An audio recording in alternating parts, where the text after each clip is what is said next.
This is a fan-generated show. If you would like to support us, please go to jamieglazov.com, and also don't forget to subscribe to our YouTube channel. All your support is greatly appreciated. Good evening. Welcome to the Glazov Gang. Tonight, Marc Lamont Hill, symbol of leftist hate.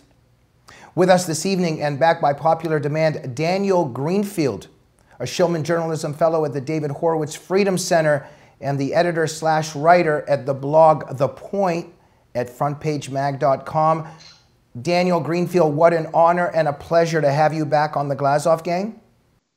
It's very much my honor and pleasure to be back after my travels in Tasmania. Are you serious? You were in Tasmania? No, I'm not. But you could have been. We needed an explanation for my long absence. Right. Now, Daniel, when we were promoting that you were going to be back on the show, our emails were flooded, social media was flooded, everybody was arguing, debating back and forth whether you were going to be wearing the hat. Now you have solved the mystery and all the gossip and controversy. You are wearing the hat. Tell us about your decision. Well, I was going to not wear the hat. I thought it was just too predictable, too much of a cliche, but my inbox was also flooded. And then there were the carrier pigeons and the telegram from the White House. So how could I say no? All right. Before we move on to the serious issues of our time, what is the symbolism of the hat at this moment? Well, the hat right now, LA is having one of those very, very rare times when it's actually raining. So the hat serves a vital and useful function. It keeps the water out of my eyes. All right. And so we move on to the serious issues of our time. CNN analyst and Temple University professor Marc Lamont Hill recently addressed the opening meeting of the United Nations annual, quote, International Day of Solidarity with the Palestinian People, end of quote. And he made some very vile anti-Semitic statements and was, I have to put this in quote, fired by CNN. Now, before we move over to Daniel Greenfield's profound and powerful commentary, I just want to say this. The title of this show is credited to John Perazzo's very profound and powerful article at Front Page Magazine with this title.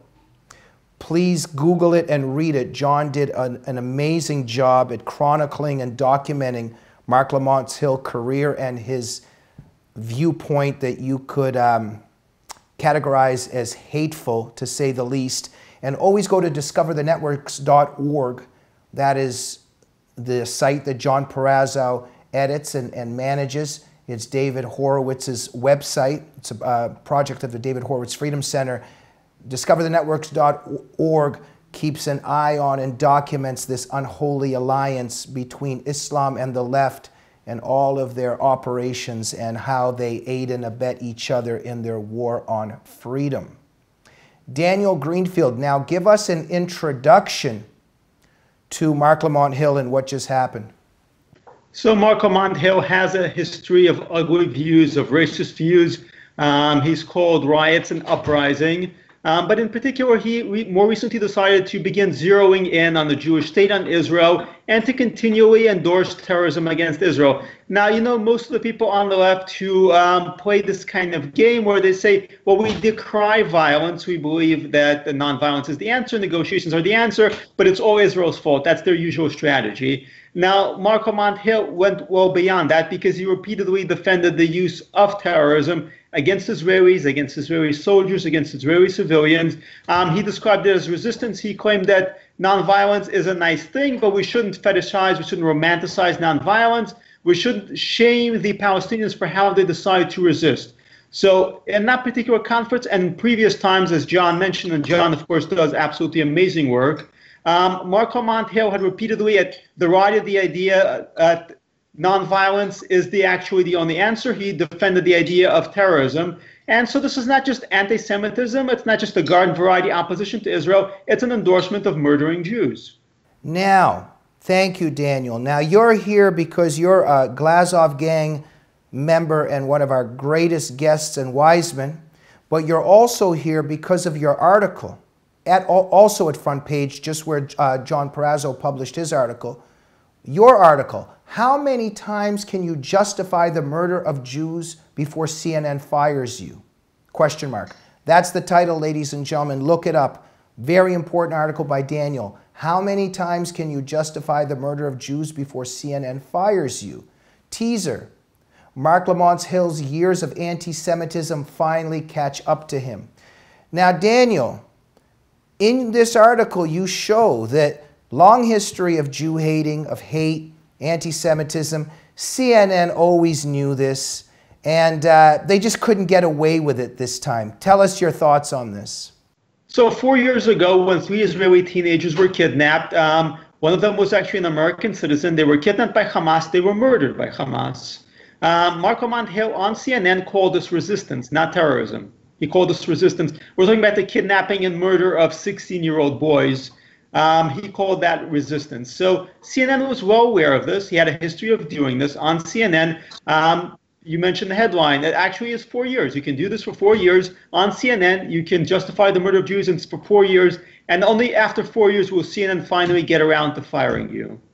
Yes, absolutely. Now look, let me start with this.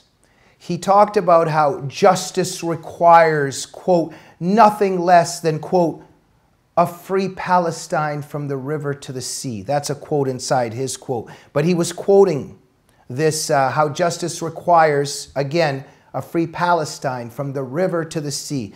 Now, after he says this, he's all incredulous. He doesn't understand what's going on. He never meant to really hurt anybody's feelings. He's not really anti-Semitic. He's not calling for violence against Jews.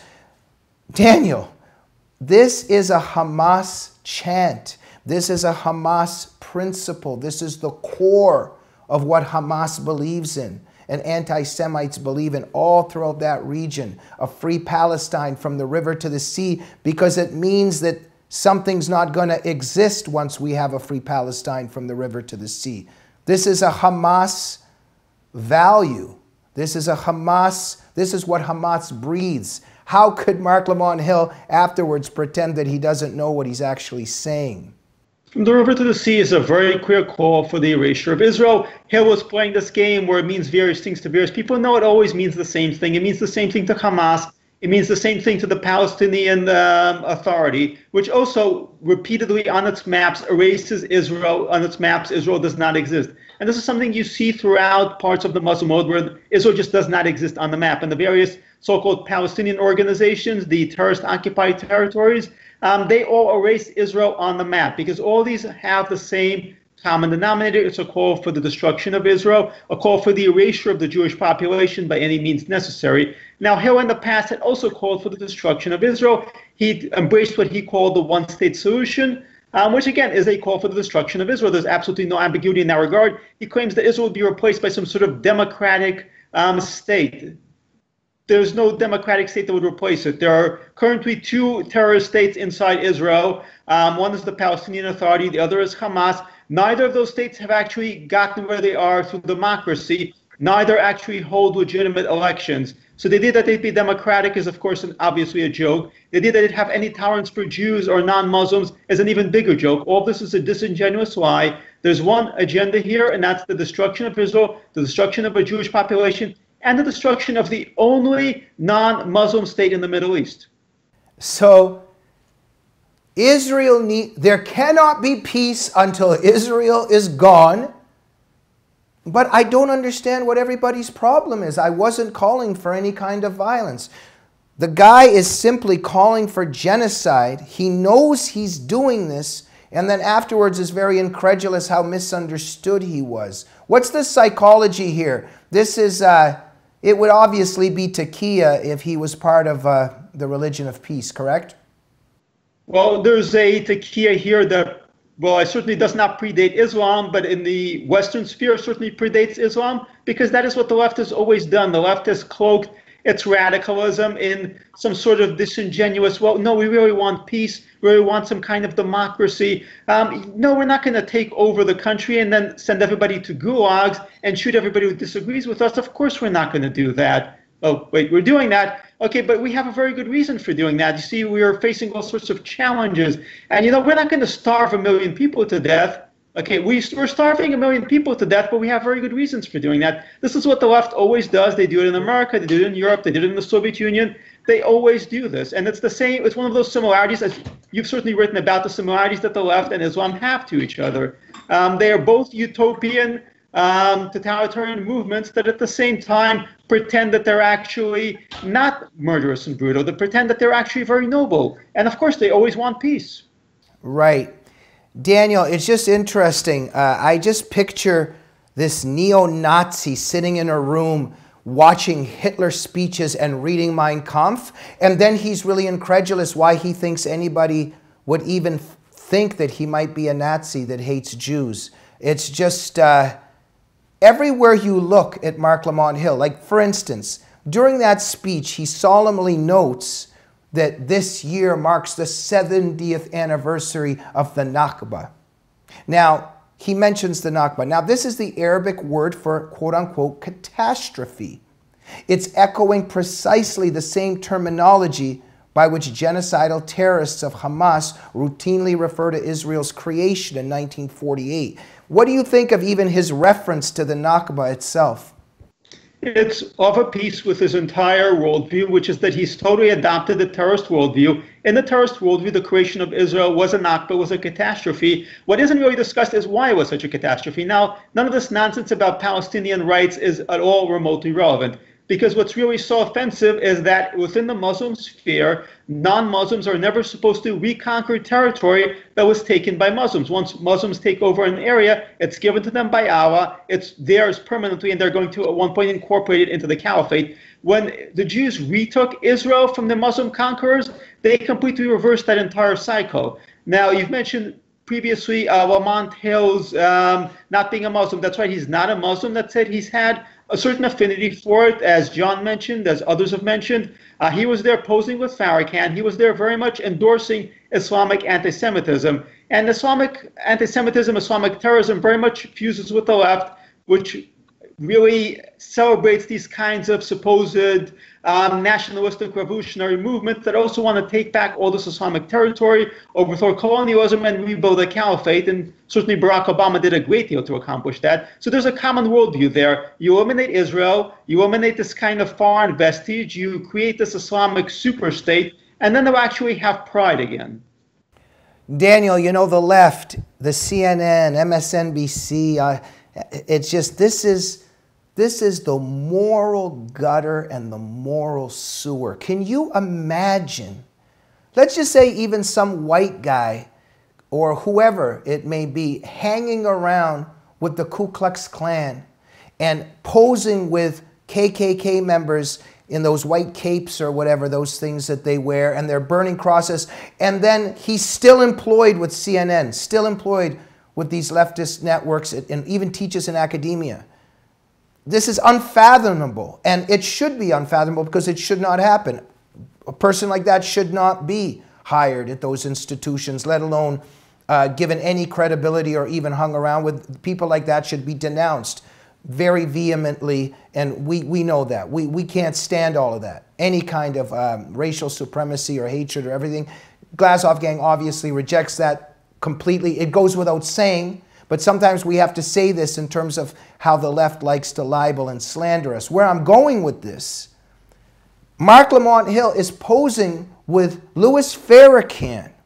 This is just the other side of the coin. This is I don't know what is the difference here between Farrakhan and the Ku Klux Klan in terms of the degree of hatred towards certain groups of people.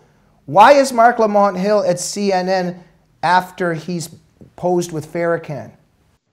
Well, Marc Lamont Hill was in very good company for posing with Farrakhan. Barack Obama posed with Farrakhan. Eric Holder recently posed with Farrakhan. Bill Clinton shared a stage with Farrakhan. Numerous members of the Congressional Black Caucus have met with Farrakhan, have endorsed Farrakhan. Keith Ellison, who until recently was the #2 guy at the DNC, he spent around a decade in Farrakhan's hate group and repeatedly defended him. So Farrakhan, that kind of racist black nationalism, is very mainstream among Democrats.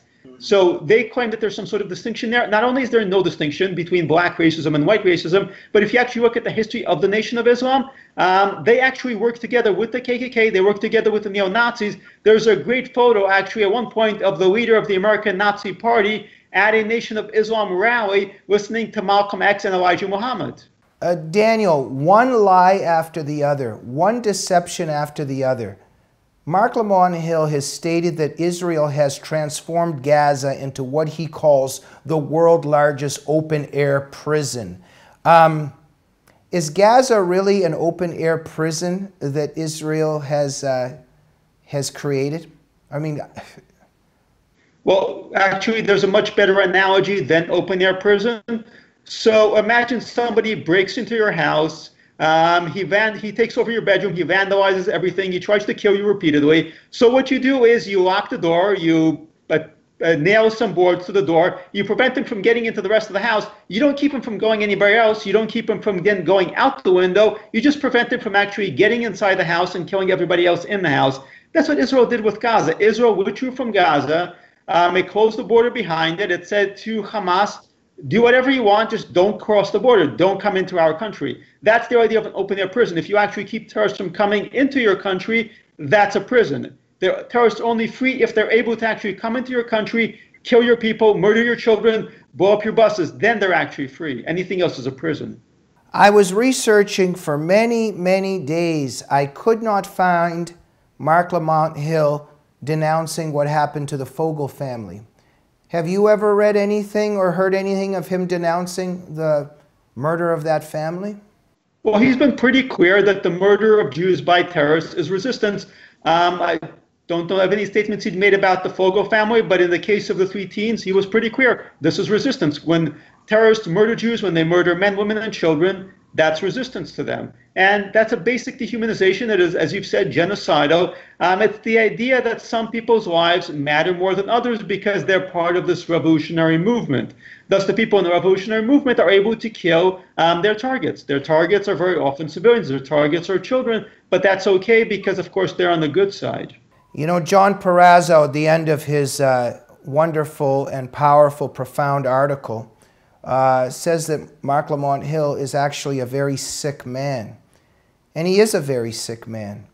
Another example, he has encouraged he's encouraged leaders around the world to participate in the boycott, divestment, and sanctions, BDS movement. So he's encouraging this. He's saying he's not an anti-Semite. He's saying he rejects anti-Semitism. He's not for violence against Jews. But we know that the BDS movement is a Hamas-inspired initiative that aims to economically cripple and destroy the Jewish state. So he supports BDS. What does that say about him? It says very bad things. The actual origins of BDS, if you go all the way back, is the Nazi boycott of Jews. It's Kristallnacht, whose anniversary recently came up. The Muslim Brotherhood and other regimes later took it over. They took it up, the idea of boycotting the Jews, and the BDS movement just revives all that. It takes the Arab League boycott of Israel. It takes all those old boycotts of Israel, which are fundamentally anti-Semitic in nature, and it tries to pretend that there's some sort of progressive liberal cause that boycotting Jewish scientists, Jewish doctors, Jewish inventors, there's something progressive about it. There's nothing progressive about it. It's the most reactionary, bigoted thing you can do. The origins of those boycotts are with anti-Semitic nationalist movements. And in fact, that's what Marc Lamont Hill is part of. He's part of this movement because he's part of black nationalism. And many black nationalists, dating back long before Hill was even born, made common cause with Islamists. There was always a good deal of overlap, and there was a good deal of anti-Semitism in both movements. And that's the underlying problem here. Black nationalism is a nationalistic movement. It's also a racist and a supremacist movement, just like the KKK. The people involved in it often turn to violence. Even when they're not engaging in violence, they believe in the superiority of their own race and the inferiority of other races. There's a history of anti-Semitism there going back 60, 70 years. And CNN only now fires him. Wow, he was employed there all this time. Temple University still has him on there. Now, Marc Lamont Hill, like a lot of these Israel haters and Jew haters, he has referred to this resistance that's really necessary in the face of ethnic cleansing.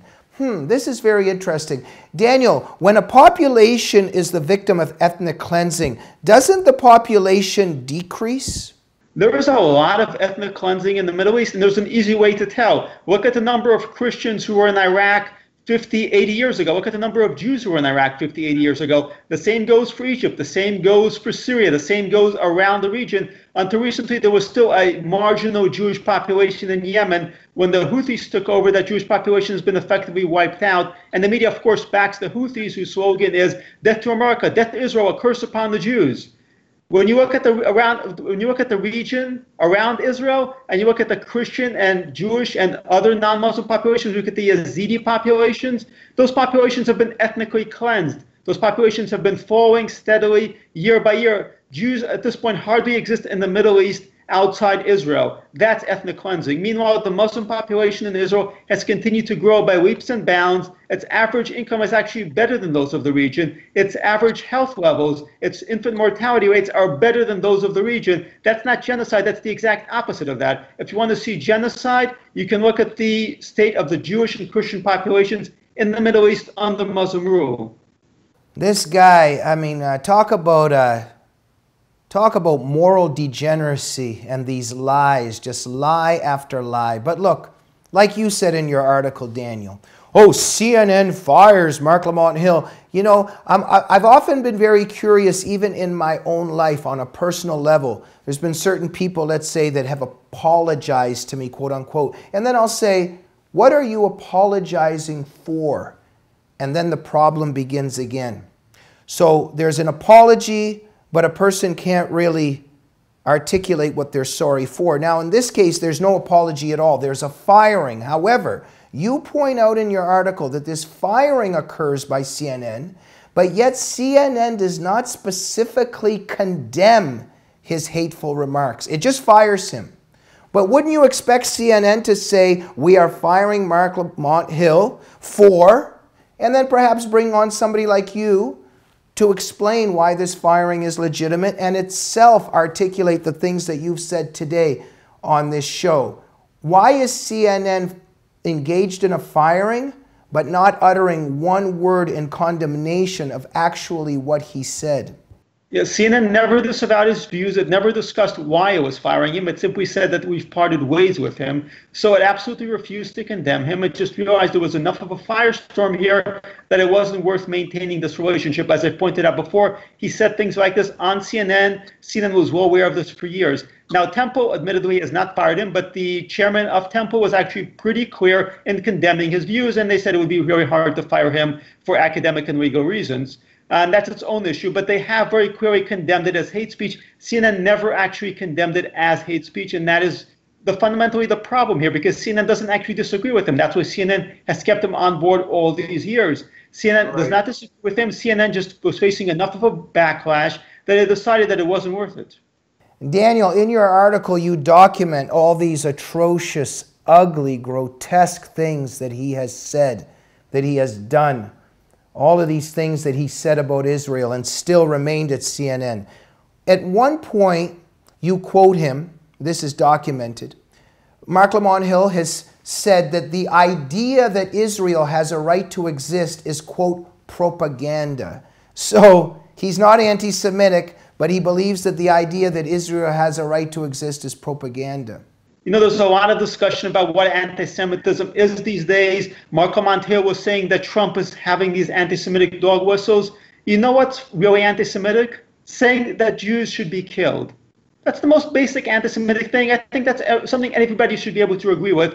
If you make jokes about Jews, that's one thing. If you actually defend the murder of Jews, that is anti-Semitism. That's the core of anti-Semitism. We're not really concerned with what people say. We are concerned what they do and what they encourage other people to do. When you defend the idea of murdering Jews, when you defend the idea of destroying Israel, when you defend the idea that Jews can be killed and that it's okay, that is the essence of anti-Semitism. And yet the left has actually warped everything. It keeps insisting that anti-Semitism is just white nationalism, that you can defend the murder of Jews, and there's nothing anti-Semitic about that, nothing at all. You have a perfectly good reason for defending the murder of Jews. This is fundamentally warped and twisted, and it perverts the very idea of condemning anti-Semitism. the atrocious, frightening shooting at the Pittsburgh synagogue a little while back. Marc Lamont Hill, where was his denunciation of this?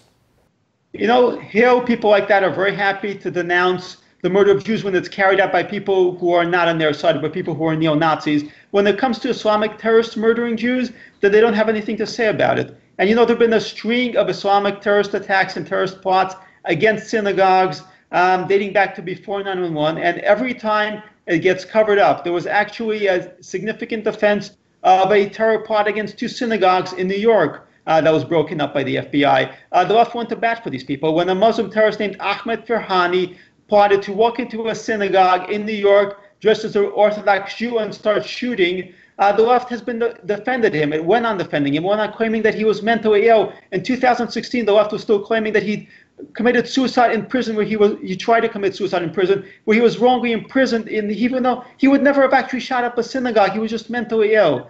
So when it comes to Muslim terrorists attacking synagogues, the left is completely okay with it.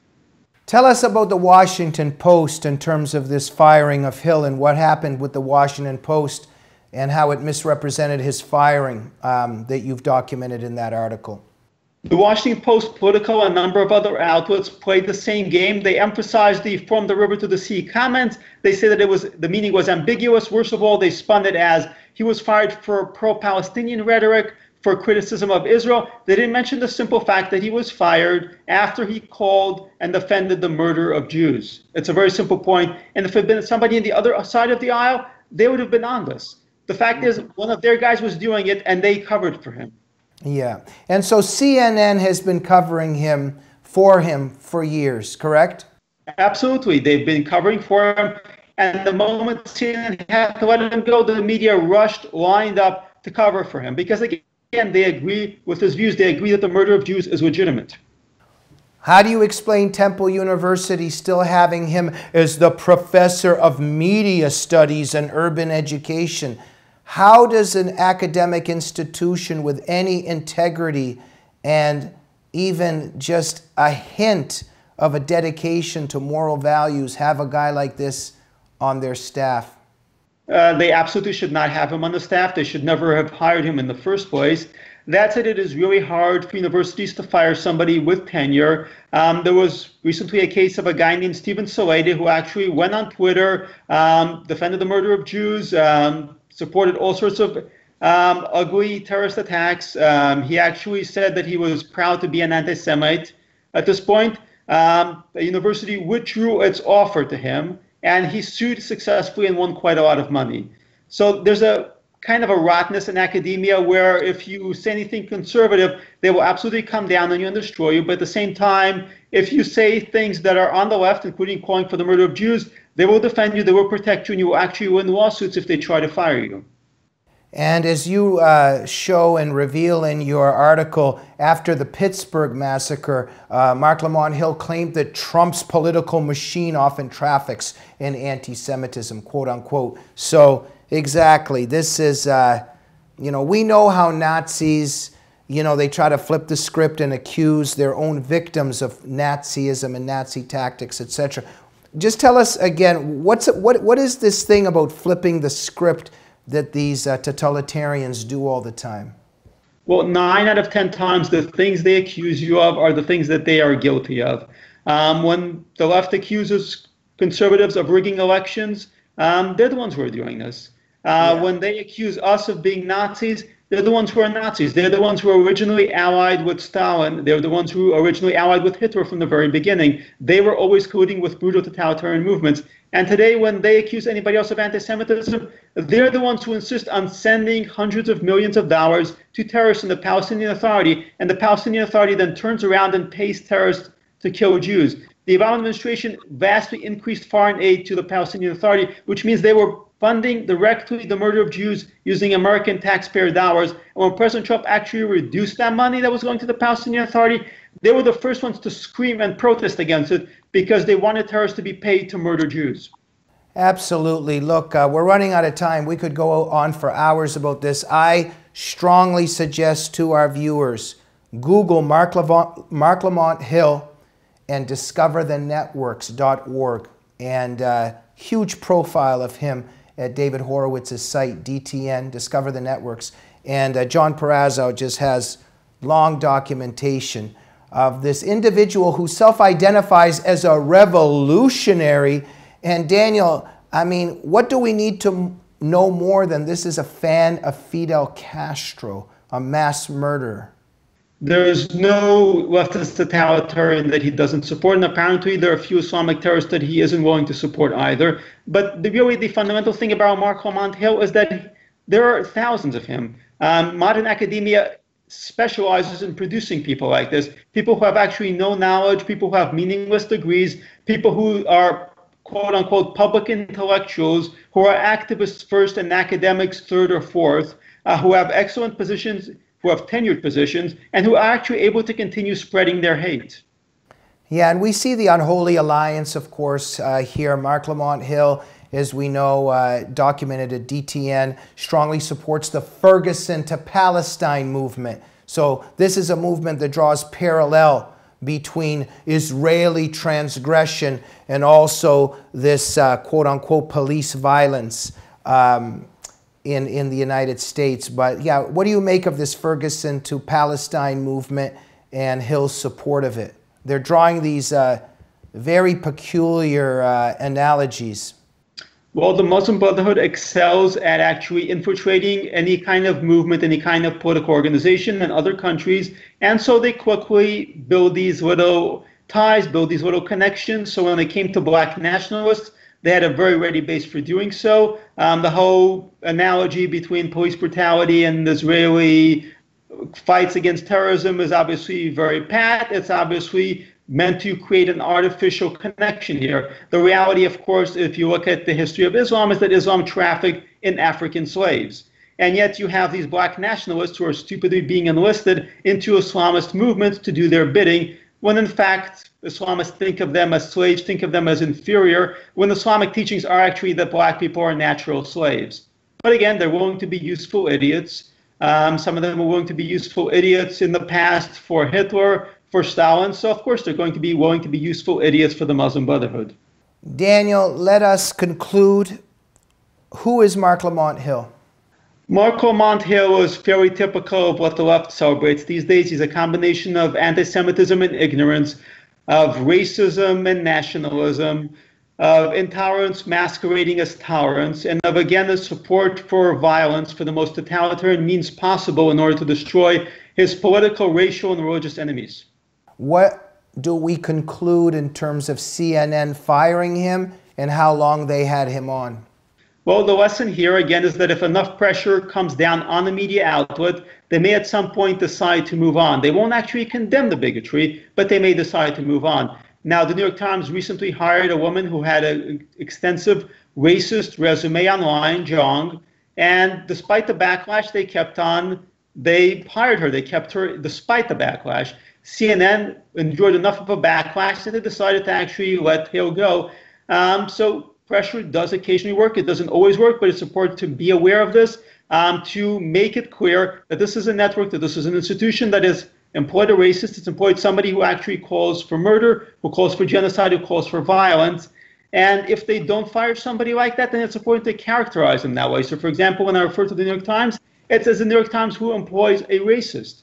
If CNN had not fired Hill, it would be important to refer to CNN as the network that actually continues to employ somebody who calls for the murder of Jews. It's important to hold them accountable. And in conclusion, final words of wisdom here, as you say in your article, of course we're dealing with this is the tip of the iceberg, we're dealing with a much larger problem than Marc Lamont Hill and CNN in our higher culture at large, correct? Very much so, and we're dealing with it in the media because the reason Hill was employed, the reason CNN has not condemned him, is because it finds his views normal. These views are mainstream. Support for terrorism is mainstream in the media. Support for the murder of Jews is mainstream in the media. They won't come out and say it. Hill's great sin, the reason he got fired was that he was too obvious in saying it, but they believe it. Daniel Greenfield, it was an honor and a privilege to have you on the Glazov Gang. Very much my pleasure to make a return. Thank you, Daniel, for joining us.